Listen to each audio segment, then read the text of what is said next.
Hello, I'm Brian Fox. Welcome to I Hate Rock Music. Today I want to talk about a really awesome high energy Detroit band called The Up. And everybody's familiar with the Stooges and the MC5, but they had a little brother, this band called The Up, and they were together from 1967 to 1973. And they definitely fit into that classic mode. Just a really insane, over the top, high energy Detroit rock band, just a classic. And they were a house band at the Grandee Ballroom, so they were constantly playing with the MC5 and the Stooges. And they definitely kind of remind me of the MC5 in a lot of ways. They didn't have a stunning front man like Rob Tyner, um, and they didn't have the guitar players like Sonic Smith and Wayne Kramer, but he's definitely a close second. And what a great band.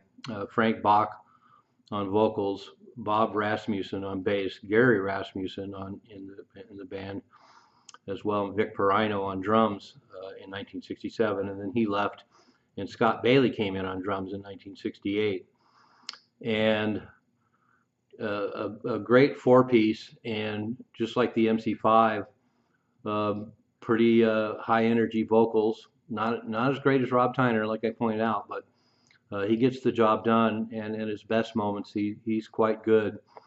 And then the guitar playing is just pure Detroit high energy, lots of crunch. Obviously, he was playing through a huge stack.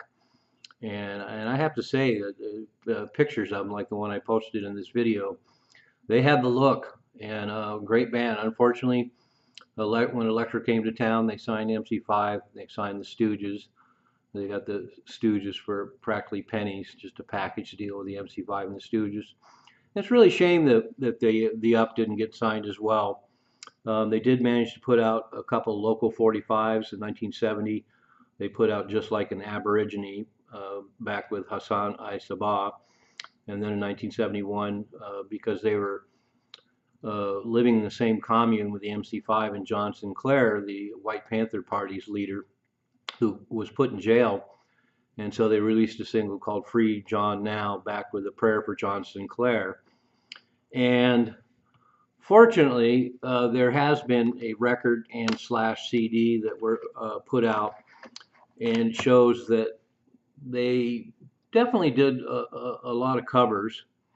Um, they did Come On, that song that Jimi Hendrix ended up covering as well. And they did Train Kept a Rollin'. And so they definitely bolstered their set with covers, but they had some great originals. There's a song called Together that is definitely a proto-punk original, and two killer, great background vocals, great song, great riff, properly recorded. It would definitely be an all-time classic.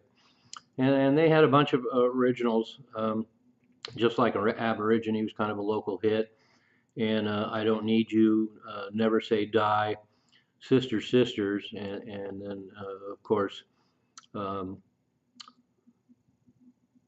the one I just mentioned, Together. Great stuff.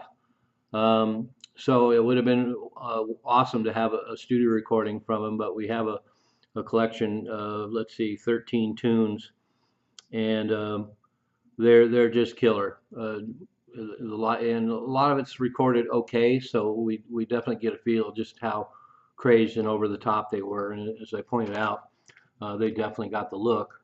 There's a picture of them, long-haired freaks in Detroit, smoking pot, playing high energy rock, just what we like. And there's also a tune by the Uprising that's not on the album Long Hard Road. It sounds like it's a little bit later for them, probably closer to the 72, 73 period. But boy, for being MC5's little brothers, they were a great little brother. And as I lament so often, it's really too bad that we don't have some more properly recorded singles and a full studio album, because if we did, they would definitely be one of the legendary bands from Detroit. Everybody be talking about them, just like we talk about the Stooges and the MC5. And so if you like the Stooges and the MC5 and you haven't heard the Up, check out the links below, and you'll get a earful.